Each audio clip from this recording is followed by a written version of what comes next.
best night of my life. I've cried so many times I'm not even going to talk about it. I think it's the best way to bridge the gap between generations and musical styles to make something that still touches heartstrings.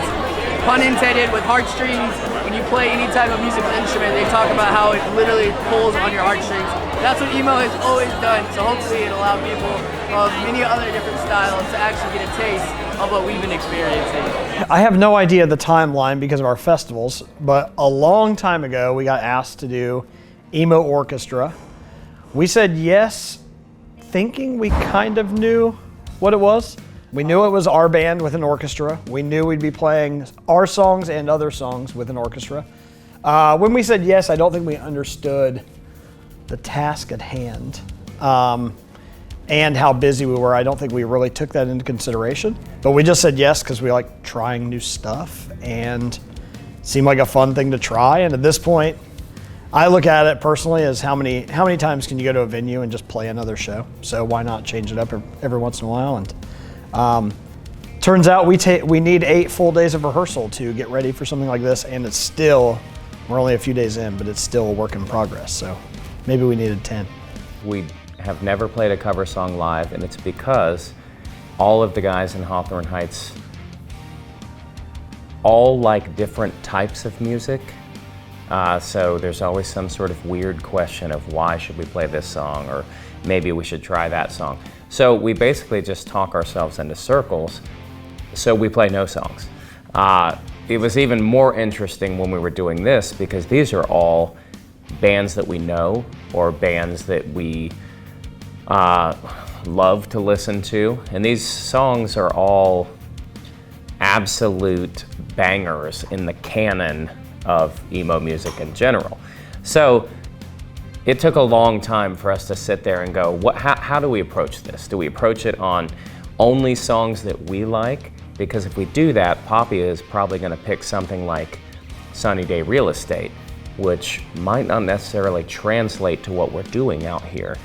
And I might pick something that is, you know, like, I don't know, Damn It by Blink-182, that is definitely not an emo song or anything like that. So trying to figure out who we like and who the fans will like, and using that 3-letter word as our only guide. You know, Mark might choose Jawbreaker or something like that. All of these are great bands, but do they translate to playing with a full orchestra in a strange situation? So we had to just basically go with bangers only because we like all of these songs. So we let the fans decide for the most part. What song do you want to hear?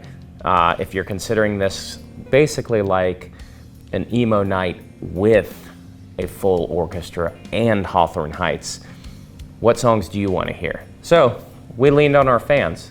Oftentimes our fans lean on us for our music to get them through tough times. We allowed them to like be the wind in our sails on this. So, and you know, they picked bangers, and so that's what we're playing.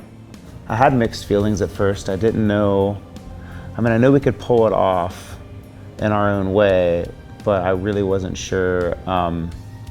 You know, there's a lot of questions like what's required of us, how are we pulling this off?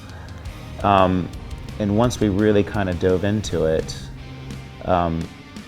it was all put at ease because I realized how much fun it was going to be to learn some of these songs that we've just loved for, you know, for our whole career, these other songs that we've admired from afar. So it's kind of cool to approach them to see how Hawthorne Heights would do these songs. So it's been a lot of fun.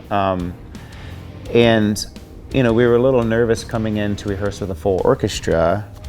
You know, I don't want to say intimidated, but definitely wasn't sure what to expect because we, for the most part, like I know myself and JT are self-taught musicians and learn a lot of things by ear and play guitar that way. And I wasn't sure how it was going to work out coming into a situation with like 12 or more musicians behind us that are just schooled and rippers and like what they were going to think of us and how it was going to work. But after we had the first full rehearsal with the orchestra, all that was put to ease because it's just awesome. It clicked and it sounds great and it works really well. And I'm really stoked to be out here doing it. The Is for Lovers into orchestra. So we were supposed to have a month off. Our agent, Ben, books our band. He also produces the Emo Orchestra. He said, you'll have a month off.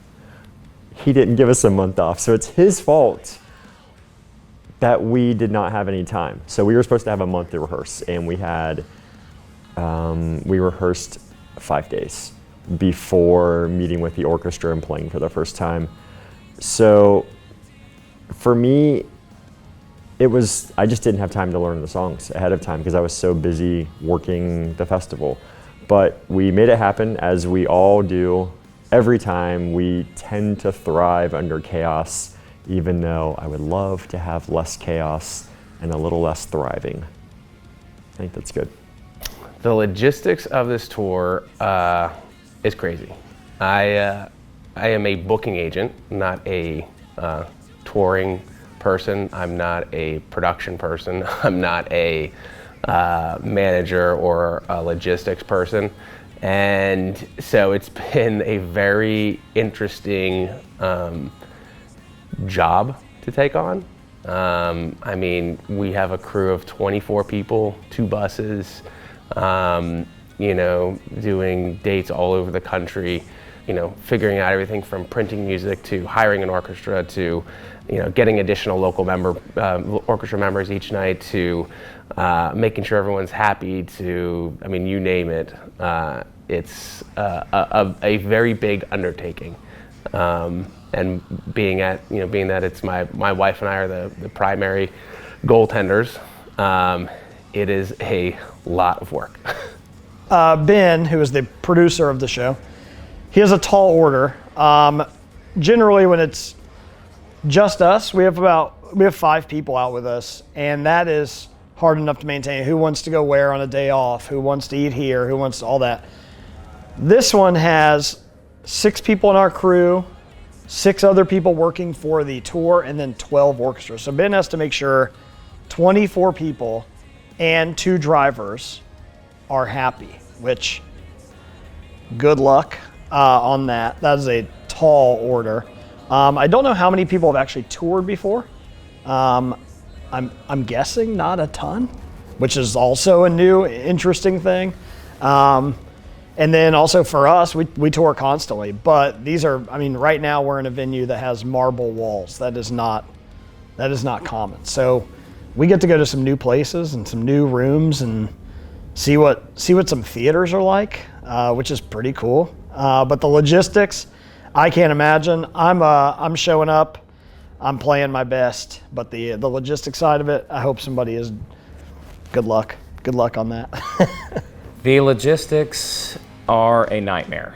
You're taking veteran musicians who are solely used to performing their own songs and writing their own songs, basically only good at playing Hawthorne Heights songs. We've never played a cover song live. We have recorded a couple in the studio, so we're used to that, but it's totally out of our comfort zone. And we don't really even use other players ever. So even coming down to our on-stage setup for Emo Orchestra, we have an additional guitar player where I don't even play guitar. So we've never even really done anything like that. So we keep things pretty basic and stripped down. And now we're playing with 16 other people in addition to the 4 Hawthorne Heights guys.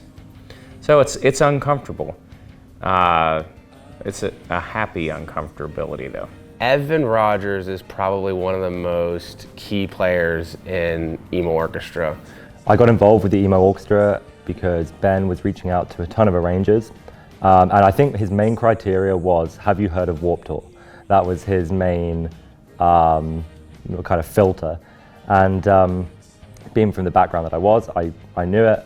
I think I understood what he was trying to do immediately. So then, along with a bunch of other arrangements, I demoed for it, which means that I sent off some, essentially some audition pieces with arrangements. Had a lot of calls with Ben and the team, and I think the band sat down and they were like, I think Evan's the guy we go with. And then Ben, as we were working through the process, over the course of about a year, Ben then said, hey, do you want to come on the road and be our tour conductor as well, which I said yes to. There couldn't have been a more perfect fit.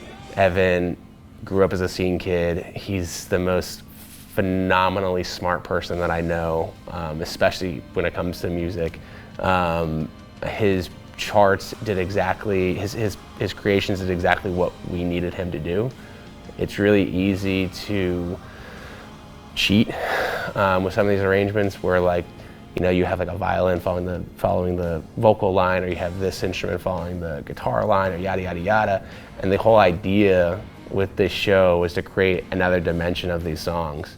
So when you see the show, that's exactly what it is. You're gonna hear the song envisioned by a combination of Hawthorne Heights and Evan Rogers, and it's absolutely magical what happens on those stages.